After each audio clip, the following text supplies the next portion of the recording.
बिस्मिल्लाहिर्रहमानिर्रहीम। तमिल नाडु चेन्नई से परवेज़ भाई का सवाल है। परवेज़ भाई पूछ रहे हैं, मौलाना साहब मुहर्रम का एक रोज़ा रखना है या मुहर्रम के 2 रोज़े रखना है? परवेज़ भाई, अल्लाह के नबी सल्लल्लाहु अलैहि वसल्लम मक्कतुल मुकर्रमा से हिजरत करके जब मदीना पहुँचे तो मदीने के जो यहूद थे वो रोज़े से थे। तो अल्लाह के नबी ने पूछा कि भाई क्यों इन लोगों को रोज़ा है? बोले ये लोग खुशी में रोज़ा रख रहे हैं कि अल्लाह ताला ने हज़रत मूसा अलैहिस्सलाम को फ़िरौन से नजात दिलाई थी, इस खुशी में इनका रोज़ा है।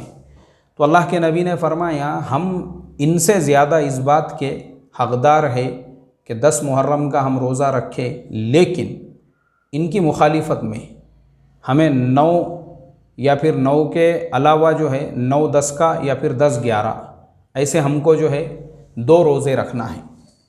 क्योंकि अगर हम एक ही रोज़ा रखेंगे तो वो कहेंगे कि ये तो हमारी मुशाबिहत है। तो अल्लाह के नबी ने हर चीज़ में इसका ख़ास तौर पे एहतमाम किया है कि हर चीज़ में यहूद की मुखालिफत हो। अभी जैसा मैंने कल मुंतखब हदीस की हम तालीम कर रहे थे तो उसमें भी एक हदीस थी जिसमें अल्लाह के नबी सल्लल्लाहु अलैहि वसल्लम ने हज़रत अबू बकर सिद्दीक़ रज़ी अल्लाह ताला अन्हु जब अपने वालिद को लेकर अल्लाह के नबी की खिदमत में पहुँचे तो उनके बाल जो है फ़तह मक्का के बाद उनको ईमान में दाखिल होने के लिए लेकर आए तो उनके बाल सफ़ेद हो गए थे बर्फ़ के तरह से।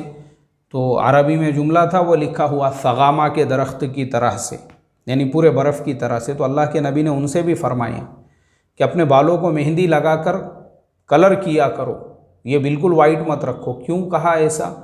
इसलिए कहा क्योंकि यहूदी भी दाढ़ियाँ रखते हैं, लेकिन यहूदियों की दाढ़ियाँ बिल्कुल वाइट होती है। तो हम मुसलमान जो है अपने दाढ़ियों को भी अल्लाह के नबी ने यहूदियों की मुखालिफत के लिए कहा कि तुम मेहंदी लगाया करो। इसीलिए हमारे उलमा ने, मौलाना खालिद साहब ने बाज़ाब्ता किताबुल फतावा में लिखा है कि मेहंदी हो या कत्थे कलर हो, बरगुंडी कलर जिसे कहते हैं, वो आप दाढ़ी पे उस तरह की भी मेहंदी लगा सकते हैं।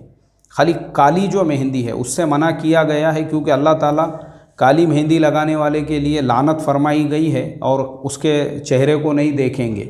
तो उससे हमने बचना चाहिए, काली मेहंदी लगाने से और दाढ़ी को काला करने से। बाकी आप उसको लाल कर सकते हैं, कोई हर्ज नहीं है। अल्लाह अमल की तौफीक अता फ़रमाए। अस्सलामु अलैकुम व रहमतुल्लाहि व बरकातुहू।